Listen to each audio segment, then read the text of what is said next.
السلام عليكم ورحمة الله. مرحبا بكم مجددا في محاضرة جديدة من سلسلة محاضراتنا عن مراجعة أسئلة اختبارات البرومترك. Review of Prometric Test Question. This is lecture number 1 in maternity and newborn medication. Today we are going to discuss 5 questions from question number 144 up to question number 148. معكم محمد اسماعيل يحيى. نبدأ مباشرة. Question number 144. The nurse is monitoring a client who is receiving oxytocin to induce labor.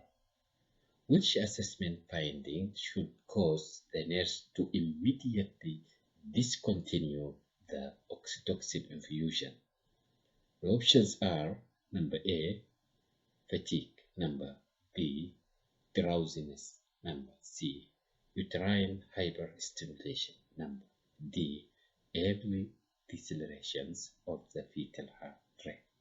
وقف الفيديو هنا واختار الخيار اللي تشوف صحيح. The correct option is option number C, uterine hyperstimulation. ليه اخترنا الخيار رقم C؟ نشوف rational. Oxytocin stimulates uterine contractions and is a pharmacological method to induce labor. Oxytocin infusion must be stopped when any sign of uterine hyperstimulation or late deceleration or other adverse effect occur. So the correct option is option number C, which is uterine hyperstimulation. Option number A and B, drowsiness and fatigue, may be caused by labor experience. And option number D, early deceleration of the fetal heart rate, are a reassuring sign and do not indicate fetal distress. Question number 145. A pregnant client is receiving magnesium sulfate for the management of preeclampsia. The nurse determined that the client is experiencing toxicity from the medication if which findings are noted on assessment. The options are number A, proteinuria of 3 cross, number B, respiration of 10 breaths per minute, number C, presence of deep tendons reflex, number D, serum magnesium level of 4 milliequivalent per liter or 2 millimole per liter. وقف الفيديو هنا واختار الخيار بالشوف صحيح. The correct option is option number B. ليه اخترنا الخيار رقم B؟ نشوف rational. Signs of magnesium sulfate toxicity include respiratory depression, loss of deep tendons, reflex, and sudden decline in fetal heart rate and maternal heart rate and blood pressure, in addition to low urine output. So the correct option is option number B, because respiratory rate below 12 breaths per minute is a sign of toxicity. Proteinuria of 3 cross is an expected findings in a client with preeclampsia. Presence of deep tendons reflex is a normal and expected finding. Therapeutic serum level of magnesium are 4 to 7.5 milliequivalent per liter or 2 to 3.75 millimole per liter. So the correct option is option number B.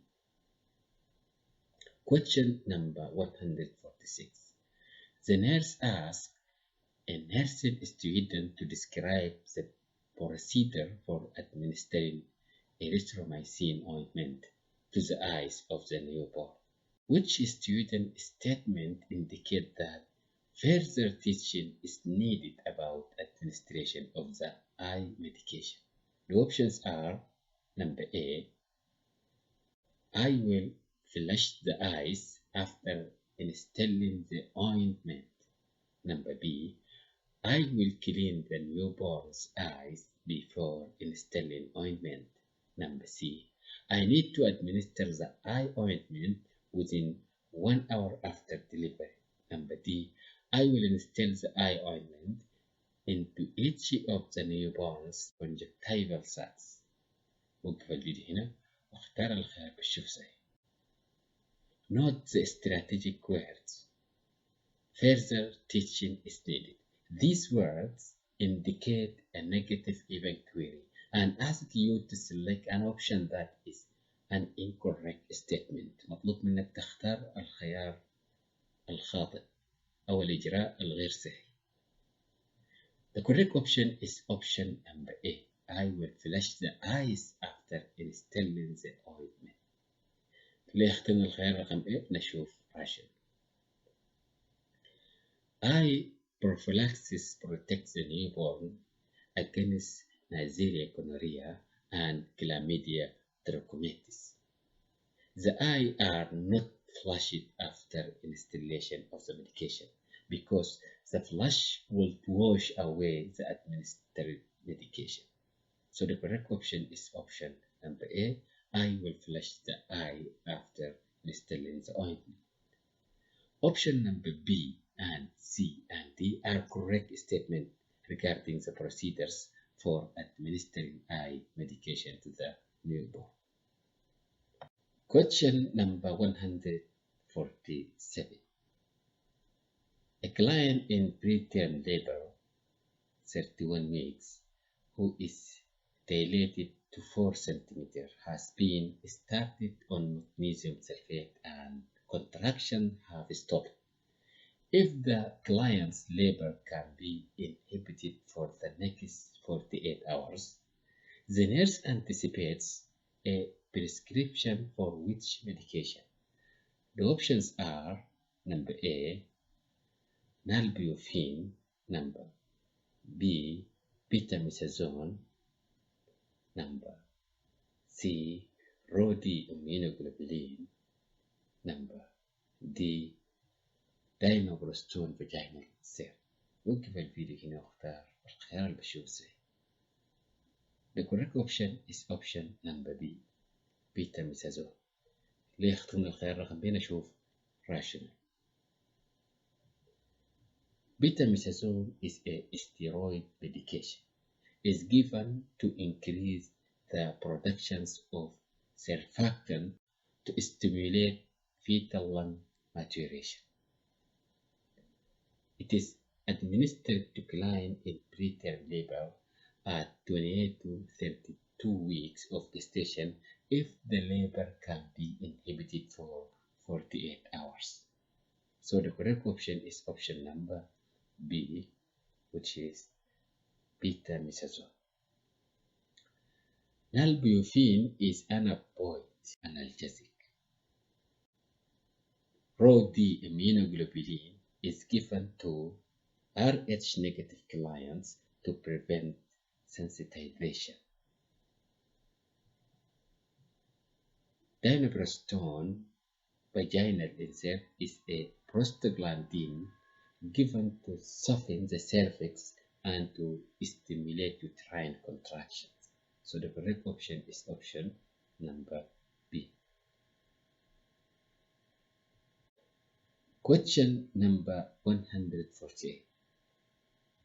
Methylmercaptan is prescribed for a woman to treat postpartum hemorrhage. Before administration of methylmercaptan, what is the priority assessment? The options are number A, uterine tone, number B, blood pressure, number C, amount of leukemia, number D, deep tendons reflex. وقف الفيديو هنا اختار الخيار بشوف صحيح. The correct option is option number B, blood pressure. اللي اخترنا الخيار رقم B نشوف rational. Methylmercaptan is used to prevent or control postpartum hemorrhage by contracting the uterus.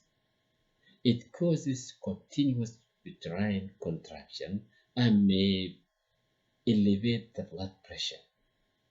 A priority assessment before the administration of the medication is to check the blood pressure.